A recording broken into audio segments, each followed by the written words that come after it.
Welcome to another episode of Leadership Live, and I'm here with Chris Pienkowski. How you doing today, Chris? Morning, JJ. I'm doing great. How are you? Man, I'm not sick anymore, so I couldn't be better in that respect. But Awesome. life is good.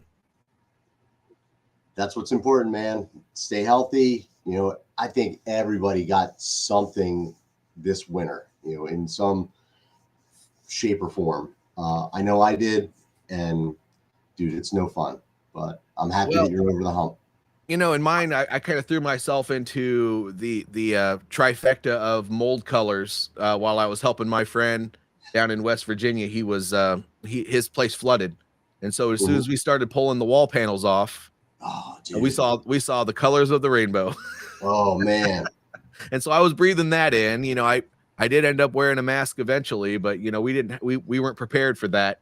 Apparently that place flooded many, many times before, which we didn't know right away. But anyway, it was awesome. We got some stuff torn apart over there. We got some stuff fixed, and now he's almost in a point where he's good to go. Well, But yeah, it's good that you were able to go help him. well, it's important, but yeah. So today we are talking about embracing change, and I know this is part of our series. We may have one more after this. It just all depends on what we get into today when we talk about embracing change. But what does that mean to you, Chris? I know you have some stuff going on right now that it probably could be brought to the surface if you really wanted to, but change is sucky sometimes. What in your opinion, what does embracing change mean? Embracing change, in my opinion, is being open-minded and understanding that when you have a goal, if you have a goal that makes you want to move the needle, then you can't just do what you've been doing. So change is necessary. Sometimes it's uncomfortable. A lot of times it's uncomfortable because we're setting new habits, new ways of operating, new just in general. So change, often uncomfortable. If it's done right, often very rewarding. So, you've got to embrace the suck, so they say, and make that change happen. But if you shy away from it, then you're going to just continue to operate in the status quo. Nothing's going to change. And you may end up kicking yourself in the butt a few years down the road. Yeah, and when I think of change, embracing it, there's a mindset there. Oftentimes, there's a lot of negativity in the workplace when people start talking about changes coming down the pipeline. Yeah, and if change is something that's normal in your organization, if it's part of your culture, because you have a constant, continuous improvement type environment, then change isn't so bad. If it's not so constant and you guys just make changes, only if you need to, then sometimes embracing that negativity and kind of nurturing that process is a lot more necessary. So sometimes it's the mindset behind it. As leaders, oftentimes we have to really pay attention to what's happening while all these things are taking place during a change process. I know there's planning and preparation, but when it comes time for execution, if you haven't had all those conversations, then you could have people quitting. You could have people that, if they're not used to those changes happening, they just might start spreading negativity. And so there's a lot of mindset stuff that happens. And that's when I think about embracing change from a leadership standpoint, it's probably the planning and preparation of all of your people when a change has to come down. And we can get into that, but that's kind of the first thing that comes to mind for me. Yeah, no, you're absolutely right. I mean, in change, whether, let's stick with organizational change because we're talking from a leadership standpoint. It really is about the planning and the preparation and letting your people not only know early, but participate, because their participation and their knowledge of this upcoming change is going to help them to embrace it, right? Yeah. Because you're not only laying out what you're doing and why you're doing it, but you're asking them for their input. And to the extent that you can get your people engaged or involved in that change, sometimes it goes all the way down to those frontline people who are actually, working in the plant, working on the construction site. Maybe you're pulling people every now and then to get their feedback because they know that job better than you do, and in some cases maybe better than their manager. But you've got to pick your stakeholders and then have those people kind of sow those seeds down trace from them, and even with their peers. So the mindset piece is so important when it comes to embracing change. You can't just spring that stuff on people, because that's where the wall is going to immediately go up. Mm-hmm. It's got to be talked about. It's got to have time frames, right? That's what your planning is about. And expectations. The more clear you have your expectations, I think the more you're going to mitigate that like negativity and really embrace it, what's going on. Yeah, and I know we talked about it the last time we did this, and I know we skipped an episode, so it's been a while, so I'll just kind of refresh everybody. But that empowerment during change is so important. And Yeah. and I think that if you do that empowerment and then you encourage those at each level to also do that empowerment, that mindset will probably be a lot better because people are involved while they're doing it. Now, change is not fun, change is not easy, but it oftentimes change is necessary. So when you get them involved and they're doing it, oftentimes it creates a different level of excitement. So hopefully, when things like this start coming down the pipeline, you're right, it shouldn't be a surprise. And if that's something that anybody listening here does in their organization, is they just kind of playing in a vacuum and spring change on their people, then this is something to consider. Because when you're just throwing change at them, it's abrupt, it's uncomfortable, it makes it a lot more difficult because then they're in a reactionary mindset rather than a mindset of, okay, well, this is the next step, because they already knew this whole time that it was being planned, that there was going to be certain steps in the process of whatever change is getting ready to happen, whether it's a manning change with people doing different jobs, or maybe there's just a new initiative coming down the pipeline, or we talked about the office move on one of these change management calls, which in my opinion is the most stressful change, because that's the one where no matter how much you prepare for it, it just sucks when you do it. Yeah. But I mean, it doesn't matter what it is. If you engage people in the process, usually that's a lot easier on everybody. Yeah, I agree. And, when we say embrace change, that word embrace can be replaced with, accept. It could be embrace. It could be changed with, oh man, the word was just on the tip of my tongue. Implement, right? Oh yeah. Implement and embrace in this world of change can really be interchangeable, because the implementation again starts at the planning, and it's getting people involved. But let me also say too, because you'd brought up springing change on your people. When you're springing your change on people, and if it is constant, right, there's always something different happening, and it creates an environment of chaos. And what that does is that leads to the burnout of your people. Mm-hmm.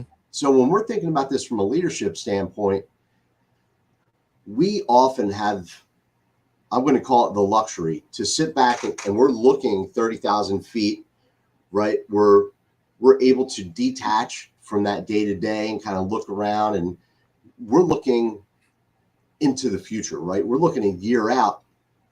And when we're trying to just throw that change on people who aren't at the strategic vantage point that we are as leaders, they're like, what the heck is going on here?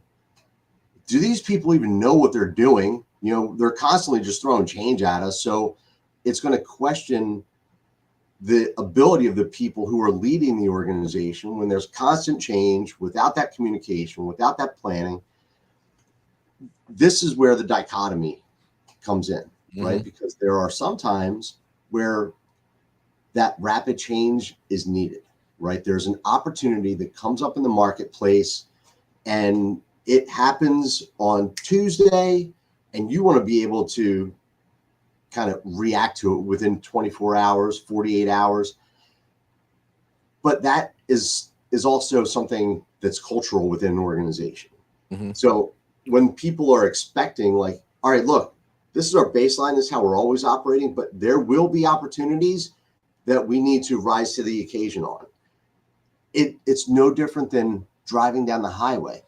You're always cruising at 70, but you're going to get up on somebody who's moving a little slow. You step on the gas pedal, and then you bring it back down to your 70.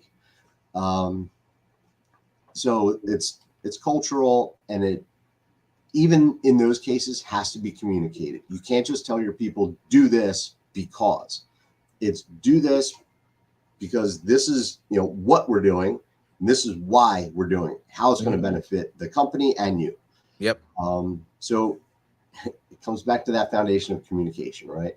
It does. It does. And when communication and you talked a little bit about vision there. When you're sharing, what that looks like, what the future of that is going to look like, why it happens, and all that other stuff. It reminds me of when I was in the military. We would have every single time we would prepare an operation, a new operation. Mm-hmm. We would do that mission brief to everybody before we started planning it. We would share the commander's intent. Well, that's just a fancy way of saying the the the vision for that operation. This is what the overall goal of that operation is going to be. That fancy for vision. If you share that with everybody and then you guys start going over it all together, guys and gals all start going over it together, it'd be a lot easier. And now this is about embracing change. So I also want to make sure that before we get too deep, because we're already about halfway through our conversation, that I point out that comfort is a very dangerous thing too. Mm-hmm. When you're embracing change, sometimes that's embracing the suck. But when you just go through your day-to-day work and you have that mentality where, why would we change this stuff? We've been doing the same thing for years and it works just fine. Well, there's no growth there. Right. And so if you want a company that keeps up with the times, if you want a team that keeps up with the times, and you want to keep those people on your staff, oftentimes people want growth.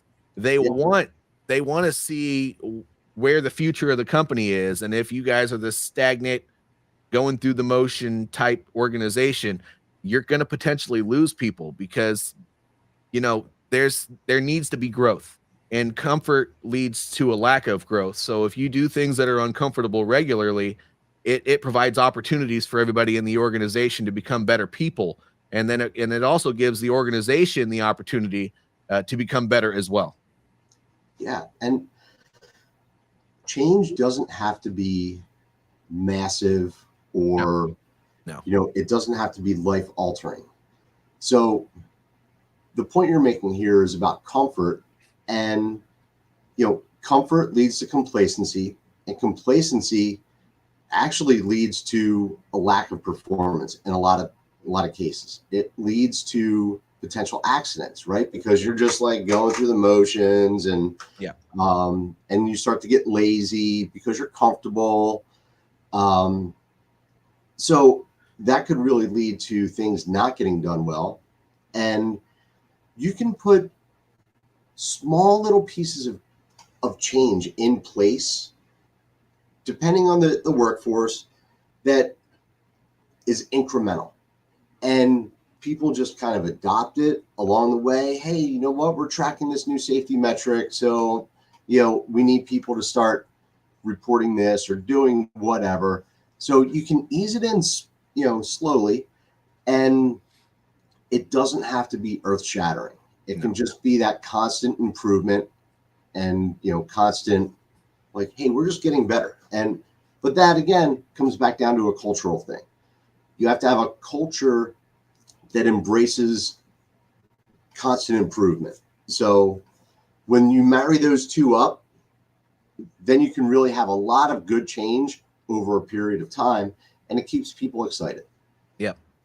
Yep. And that when you talked about complacency, it reminds me of, I challenge the audience to think about a time or maybe any time that you just drive back and forth to the grocery store, drive back and forth to the mailbox, drive back and forth to work.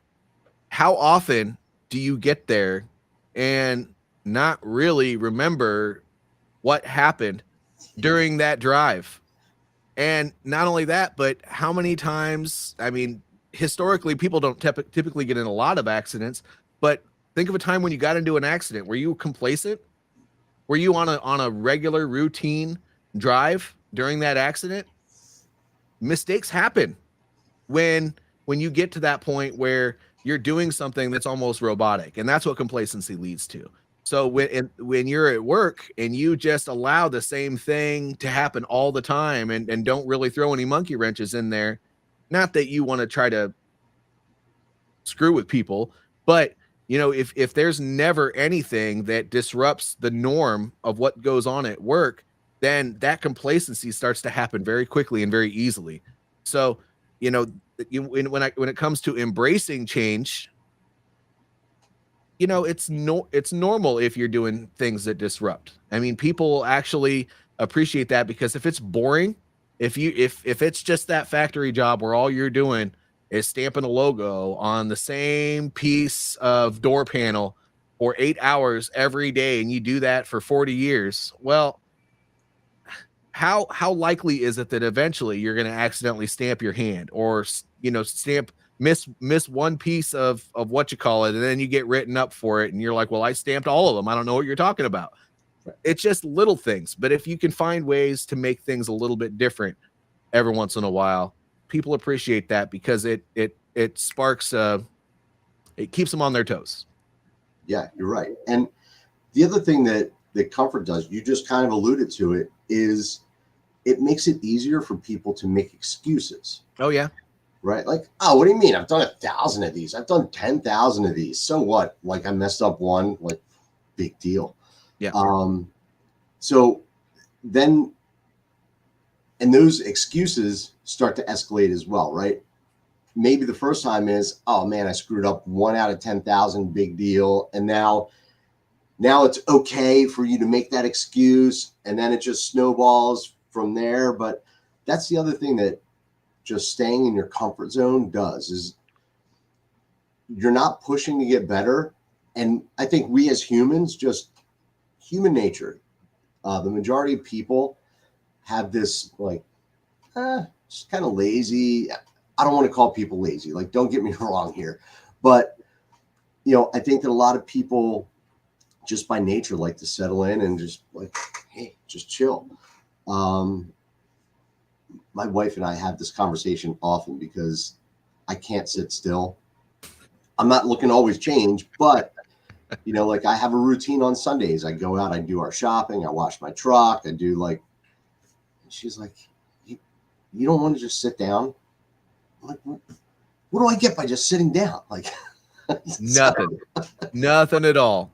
You know what? That's so cool though. I mean, just being stagnant, you're right. It's not laziness necessarily, but as humans, I think that we do kind of appreciate that comfort.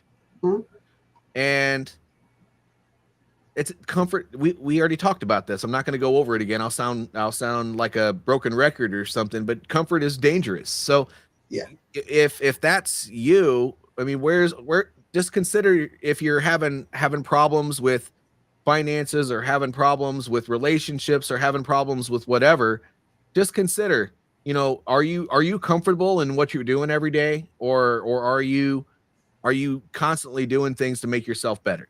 If you're not constantly doing things to make your relationships better, your work environment better, maybe looking for promotion potential or whatever, then there's probably something to look deeper into there. And I don't know everybody's personal situation, but I would definitely consider that. But let's go ahead and transition that part into, I mentioned mindset in the very beginning of this. Mm-hmm. I encourage anybody who's going through a major change in their organization to think about this themselves, but also encourage their down trace managers. And if you're just a team leader and you have a bunch of frontline employees, encourage this, have this conversation with them as well. You know, the growth mindset is very, very important. Mm-hmm. And you should always encourage it. And that doesn't mean that they're wrong if they don't think this way, but if you bring it up, it gives them something to think about. And all growth mindset is, and I had an entire class on this on TikTok earlier this week, and I had a pretty good response to it. But, you know, growth mindset is nothing more than taking a situation that is hard, that is uncomfortable, that is difficult in some kind of way, or maybe that you've not done so well at before, and you're getting ready to deal with it again, looking at where the opportunities are within that. And then, you know, once you do it and you start planning for a major change event or whatever the case may be, look at what there is to learn, look at what there is to gain, because, you know, you can easily transform that fear into a focus. Well, if I'm scared of this part of what we're doing, why is that? If I'm shying away from this part of the operation, why is that?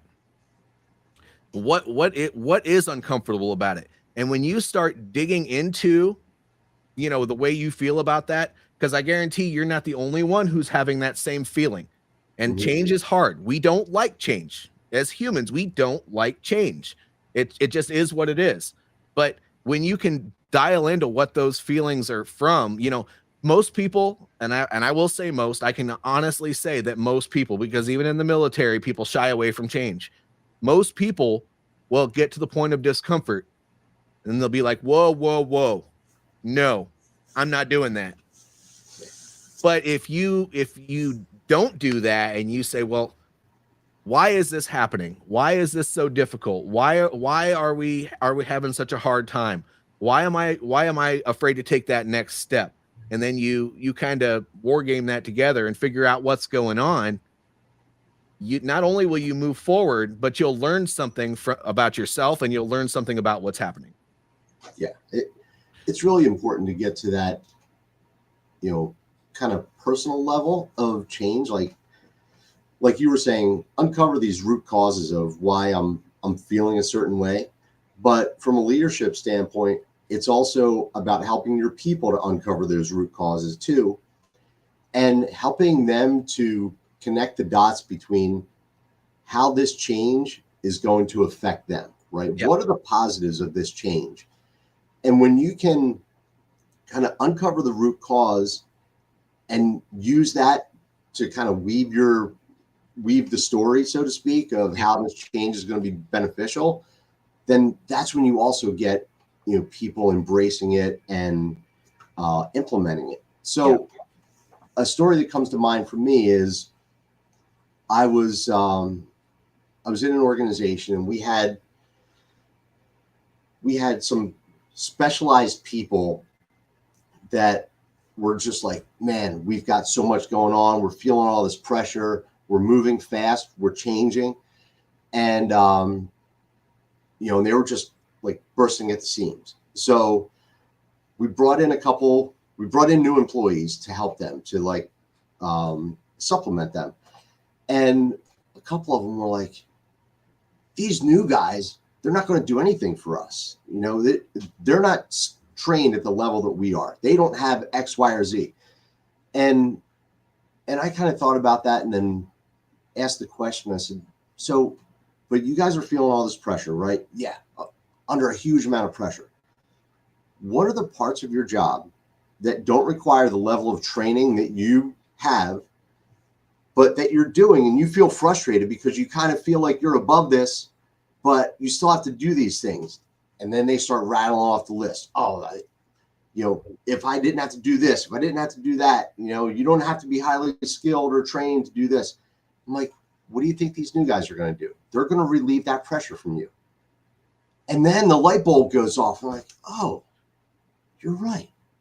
that makes sense. So then it becomes, okay, are you going to help to get these new guys up to speed? Because the faster they get up to speed with doing all these things that you don't want to do, because these things don't require your level of training, it allows you to focus over here and be able to take a breath once in a while and maybe take an actual lunch break, because I know you guys haven't had one in 2 months. So, it's that root cause. It's hearing your people out. All right, hey, change is uncomfortable. Lay it on me. What are your concerns? Let's talk about this. Yeah. And then you start asking those probing questions. Well, what exactly about this doesn't make sense to you? Do you not like?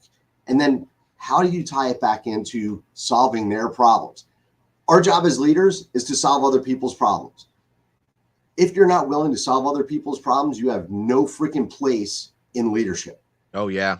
So comfort has no place in leadership, unfortunately. No, it doesn't. So you've got to be able to put yourself in those uncomfortable positions, because by you doing that, you're going to help your people to grow. You've got to put a target on your back sometimes as a leader and say, look, the buck stops with me. So let's have this conversation and let's figure out how I can truly help you at a root cause, not a surface level. And that's where you also get that, all right, change is good here. This is how it's going to make things better for me, the employee, down trace from where you are. What also comes to mind in that same situation is, what an opportunity.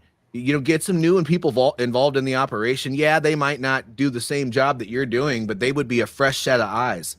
They might be able to find some choke points in the operation that you might not see because you do it every day. Mm-hmm. I mean, that to me, I don't give a doggone if that person is 19 or 20 years old or 50 years old. I mean, if they're coming in and they don't have the same level of experience that you do, they're going to see something that you're not going to see. Yep.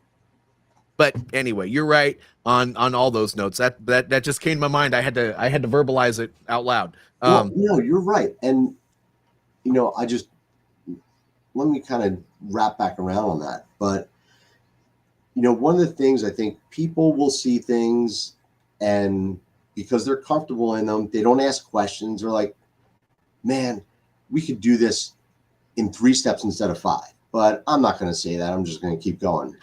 So you get that fresh set of eyes in there, and you encourage them to ask questions, because that's part of the learning process. Yep. Hey, the more questions you ask about how we do this, why we do this, etc., is going to make you better. But you're also going to trigger those thoughts. And I tell people all the time, I meet with folks at every level of our organizations. And I always say the only stupid question is the one that you don't ask. Mm-hmm. So ask away, because that could spark an idea of, oh, wait, we could do this in 3 steps instead of 5, still maintain our quality, be more efficient, more effective, more profitable. So yeah, ask the questions, encourage your people, because that also encourages that adoption of change. Oh yeah, for sure. When it comes to embracing change, you have to have an open mind during the entire process. Otherwise, you're gonna build contempt instead of strength in your team, for sure. 100%. But we're kind of towards the end here. I always ask this, Chris, at the very end of our conversations. But do you have any nuggets that you want to share on I guess change management as a whole? Because that we're kind of wrapping this up. We're going to be talking about what our next series is going to be when we get off this call. But do you have any nuggets you want to share about change management? No, well, don't we have make change happen? Oh yeah, we have make change happen. You're right. We have one more episode in the series. Next time, right? We have one more. That gives us time to come up with our next series and be able to announce it next time. That's right. Yes, that's right. Making change happen. See, that's why we're a team here. My chicken scratch doesn't always get me anywhere. But do you have any nuggets you want to share on change management? Yeah, you know what? The biggest thing that I'll say is it's so important to get people involved and not think about and plan change in a vacuum, because that's when it's going to explode. When you want people to embrace it, then you need to get them involved early. You need to get them participating. and that's going to help the change to happen in a much more fluid way. Yeah. And I'll add to that and say that any part of your operation that you can involve your people with, instead of just planning in a vacuum and coming up with ideas on your own, it's going to make your operation a lot more successful, because people want that empowerment, and they want to know that they can be trusted. So we've done entire calls on that before in the past, but just know that is like that's a success nugget for every part of your business. Absolutely. So, yeah. So next time, as you said, Chris, we're going to be talking about making change happen.